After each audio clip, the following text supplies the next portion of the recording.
state your name, address, My name is Thomas R. Animal. I'm a certified public accountant.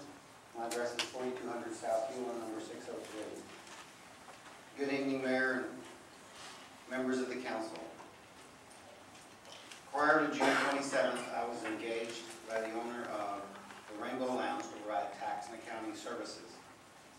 I arrived at the lounge at about 11:25 on Saturday evening, June 27th, to observe the operations and establish procedures and collect information to begin my bookkeeping processes. I walked the entire bar between 11:25 and 1 a.m. I stood behind each register. I went in the office. I observed the crowd and the patrons.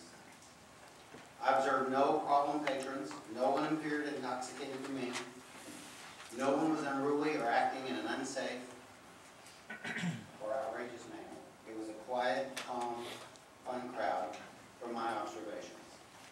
At 1:05 a.m. Sunday morning, now June 28th, I was on the upper area of the bar, visiting with some friends.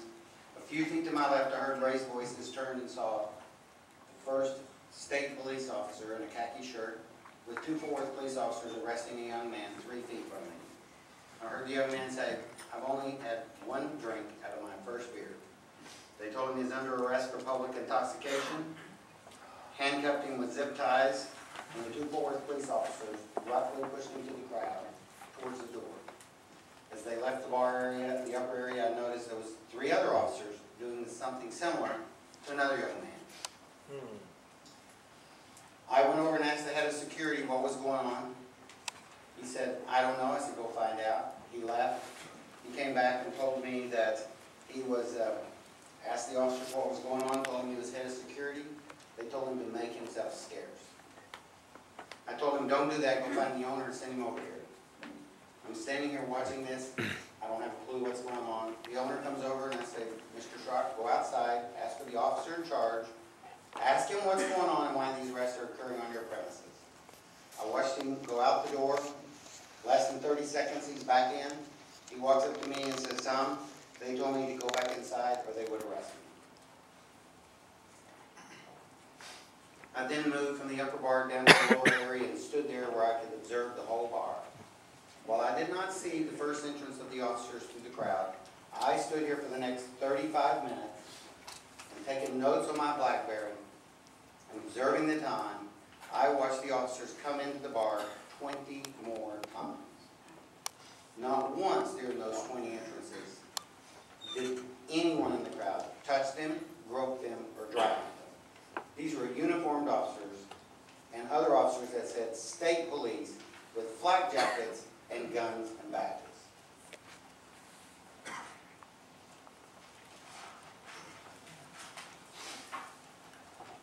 Their protocols seem to be coming in the door in groups of 3, either 1 TABC and 2 Fort Worth, or vice versa. They would spread through the crowd, tap someone on the shoulder, say you're under arrest for public intoxication, handcuff them, and roughly take them out of the bar. This went on until 1:40. At 1:40, a TABC officer came in the bar and arrested a young man 4 feet from me. The young man said, "You can't arrest me, I'm drinking water." The officer grabbed his wrist, spun him around, and slammed him into the pool table very hard. He was a TABC agent, I learned later. He then zip-tied him, called for other officers. 2 Fort Worth police officers came into the bar, picked him up off the pool table, and carried him out with his feet dangling. Those 3 officers returned in just a few moments. That TBAC officer walked straight to the bar, walked near where I was standing, and tapped Chad Gibson on the shoulder. At that point, Mr. Gibson turned. I was too far. I was about 12 feet away. I could not hear him, but I could see him mouth the word to the officer, "Why?" There was always at least, they were in perfect profile to me from where I was standing. There was at least 18 inches of space between them. And I can tell you, Chad Gibson never groped that officer. Can you imagine after 40 minutes and 20 arrests for a young man that weighed less than 150 pounds to grope a 6'3", 240-pound officer in full of the entire bar would have been absurd. I observed the officer grab Chad's hand, twist it, turn him around, grab his collar, and drag him off that step. He took 2 steps and slammed him into the wall. I can tell you from where I was standing, Chad never touched the He never disrespected the officer in any type of manner. It lasted less than 8 seconds before the officer arrested him, and there was no resistance by Mr. Gibson. After he had him pinned to the wall, he had called for assistance, he stepped back, he then turned and threw him very hard on the floor.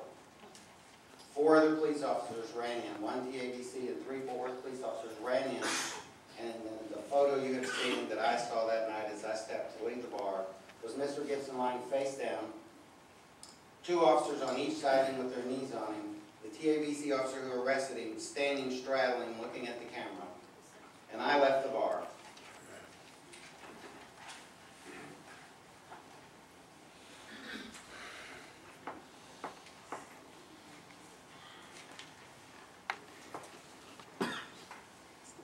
I stood and observed the activities of that evening from 1:05 until 1:46.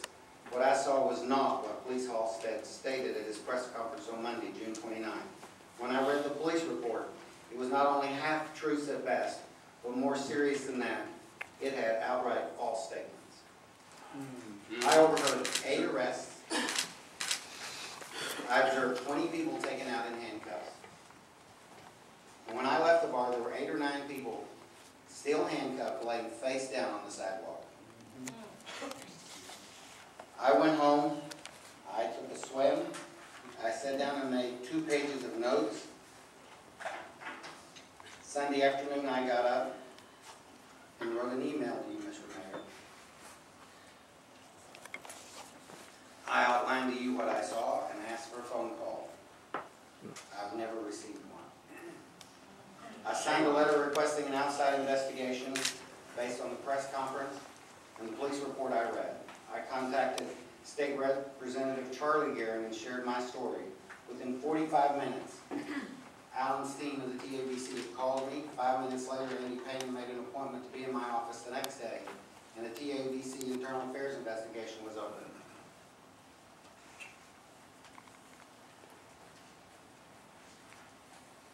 In closing, I did not just leave the Rainbow Lounge that night while abandoning my professional responsibility to my client.